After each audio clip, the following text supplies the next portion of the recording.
You know, best thing come out of Russia? Vodka. Hands down. Nothing's better than vodka. Bled! Vodka? Best thing from Mother Russia? Нет, нет. Clearly it is communism. I mean, slightly forceful socialism. Da, that is best thing from Mother Russia. What are you two arguing about? I don't get it.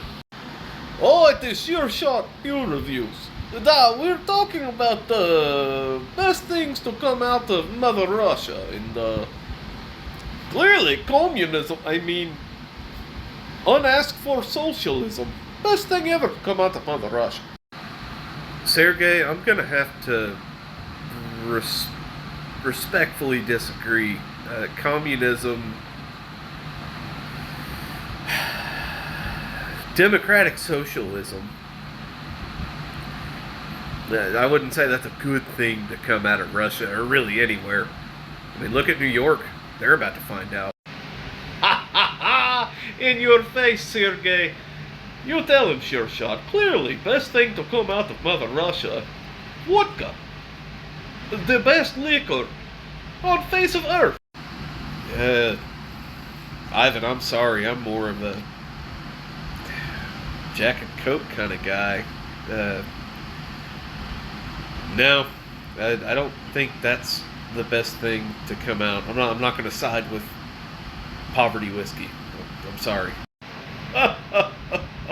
You two old goats still fighting about best thing from Mother Russia.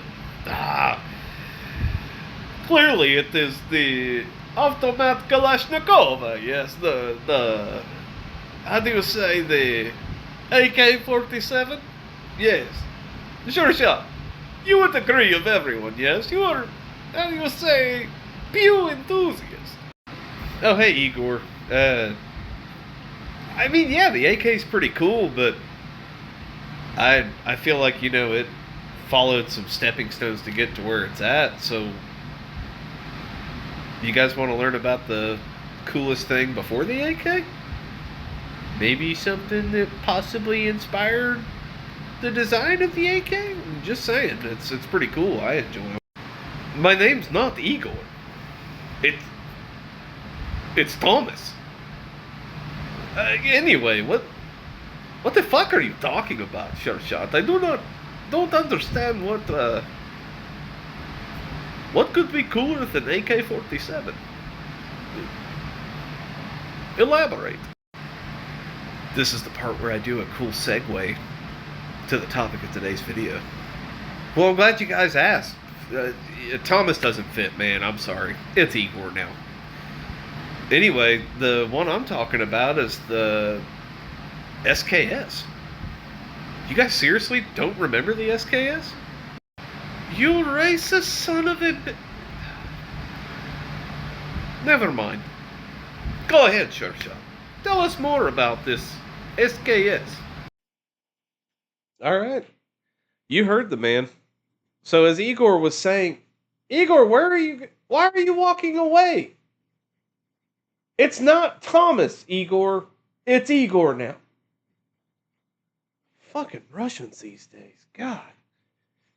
Anyway, as you heard us talking here a second ago, we're going to talk about the SKS rifle, a revolutionary new piece of equipment that really didn't get the use that I think it deserves, but we're going to go over it and break down the history on this thing and see why you should go out and ask your boomer grandpa to buy it for the same price he bought it for. Anyway, let's get into today's video on the Russian SKS, otherwise known as the, I'm going to butcher this, Semozariandi Karabin Simonova. Yeah, I'm not going to be able to travel to Russia after saying that. Anyway, the SKS, everyone.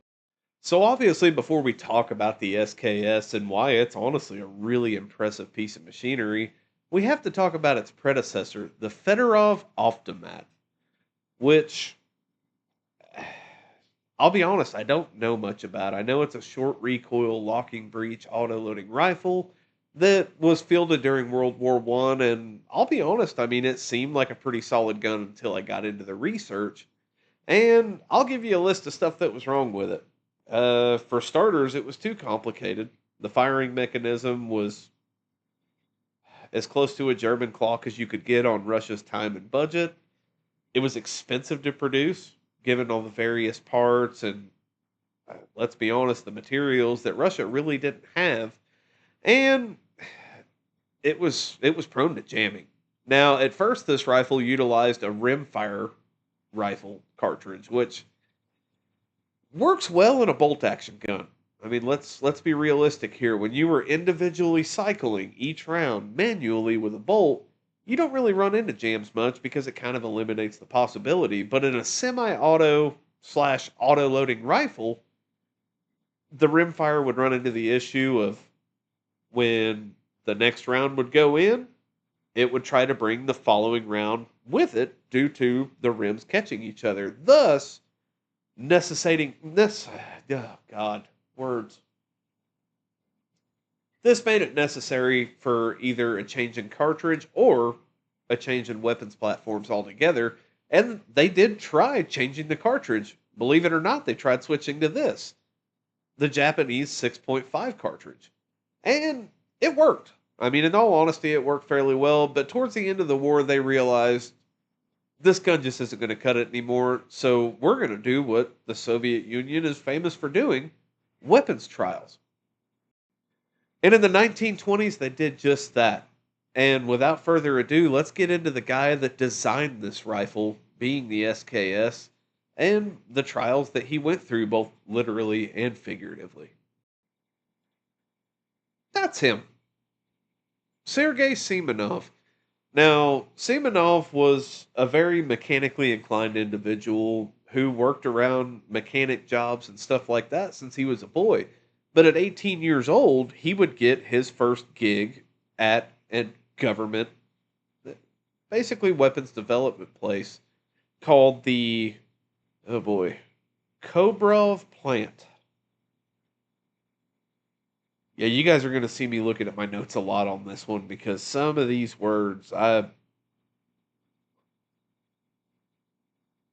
yeah, I might need a poverty whiskey after this. Now, from this Kobrov plant, really hope I'm saying that right. Russia was attempting to basically accelerate productions of light machine guns and other weapons of the sort. Now, the interesting thing about this is they utilized Danish engineers, Danish tooling, and Danish equipment, whereas a lot of the Russian employees served as secondary staff for a long while. Now, a quick side note and kind of a fun fact is Semenov actually worked under for a brief period of time the guy that designed the Fedorov automat, and his name was Vladimir Fedorov. Super original, but kind of cool. And in 1925, the USSR, or what is now known as the USSR, started another trial for an auto loading rifle that they could field in future wars, of which Semenov threw his hat in, and with his design, he utilized a gas piston and a vertical locking block. Unfortunately, through the trials that required 10,000 rounds of ammunition fired, his was deemed basically too malfunction prone. It jammed, the mechanism was super complicated, not unlike the Fedorov rifle, and all around it just wasn't a great design. Shortly after his failure in these trials in 1927, Semenov was moved to the Soviet Design and Development Department, of which he would become head of in 1929, and he would put himself in charge of the Experimental Weapons Division. And of course, in the 1930s, the Soviets had launched yet another trial looking for another auto loading rifle for infantry use, of which Semenov threw his in the ring, which was known as the AVS 36. And the AVS 36 utilized a newer short stroke piston design, but unfortunately, it ran into a lot of what were called stoppages or jamming due to the feed angle of the ammunition it was utilizing. Although the rifle was fielded in 1936, it had a lot of different issues. One of the issues was actually the Soviets had basically requested that it had a full auto. In other words, it was a select fire gun that unfortunately was way too uncontrollable for the infantry of the time, of which Tokarev's rifle, the SBT, I believe it was the 38, was adopted to replace Semenov's rifle, and this is where the journey really starts. Now, even though the SBT 38 by Tokarev had actually been adopted in 1938, and the Soviet Union was fully convinced that this is the rifle we're going to run, they ran into an issue, which is kind of a shitty issue to have. The tooling was taking too long to put these SBT 38s into production and into the hands of infantrymen. So the AVS 36 actually remained in production and in the hands of infantrymen. Yes, while it's still malfunctioning, yes, while you can't control the damn thing, they couldn't get the new rifle up in time. So they said, hey, you're stuck with this for now. Now, fast forward again to 1941, we were introduced by Semenov to the kind of what we know today as the SKS. We had the SKS Model 30 and the SKS Model 31. Now, the SKS Model 30 featured a 10 round in block design, which means that you have to have the in block clip loaded in the gun you're ready to shoot, whereas the 31 utilized a flush stripper clip fed 5 round magazine design, which both were pretty efficient, especially compared to the Mosin, which was featured prior to this. Now, fast forward again to July of 1941, the Germans had actually just invaded the Soviet Union, which really put a strain on any weapons development going on, in which the Soviet Union actually pulled Semenov away and said, hey, we need you to design an anti tank rifle to help combat all of these German tanks and material that we're running against. Of which this, the PTRS 41, was born. And spoiler alert, he literally gave us the SKS we know and love today, but bigger, before the SKS we know and love today. Now, jump forward again to 1943, and the Soviet Union officially announces its new intermediate style rifle cartridge that was actually based off of the 8mm Kurz used by the Germans, and it's the cartridge we all know as the 7.62 by 39. And of course, given this new cartridge, the Soviet Union launched, you guessed it, another weapons trial in 1943, looking for the next infantry rifle that would utilize the new to them 7.62 by 39, of which Semenov brought two contestants here.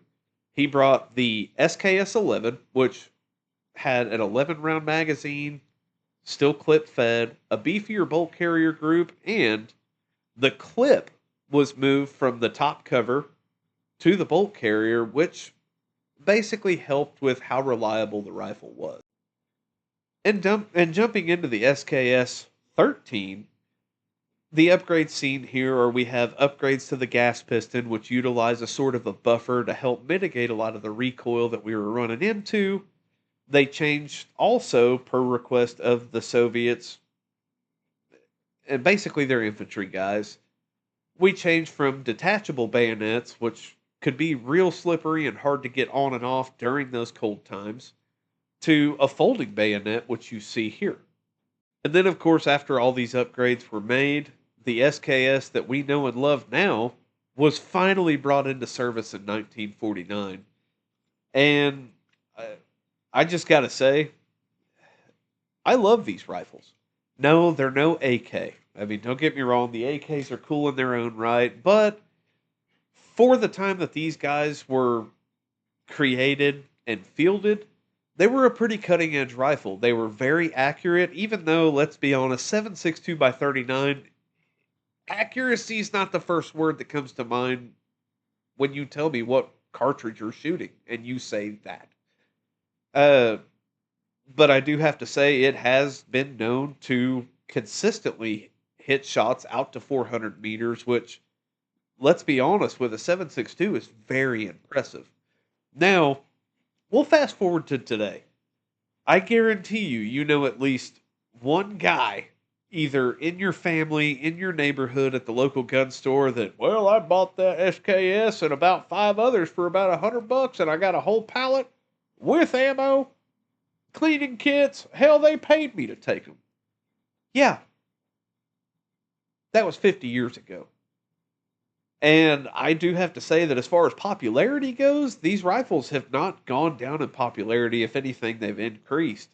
I personally am looking to add one to my collection. My dad's got one that he's had since forever that he probably paid $100 for back in the day. But even though these rifles are from the late 1940s, early 50s, whenever yours was made, it truly is a piece of Soviet history and world history because this thing was fielded anywhere from Russia to Bulgaria to Yugoslavia to even China. China has their own version of the SKS, and still to this day, I think it proves to be a piece that time hasn't touched. And if you can get your hands on one, I highly recommend it just to say that you have a piece of old Soviet history. And yeah, guys, that about does it for the SKS. Now, make sure, again, I've said this a million times, drink water, stay hydrated, take your friends to the range, take your wives to the range,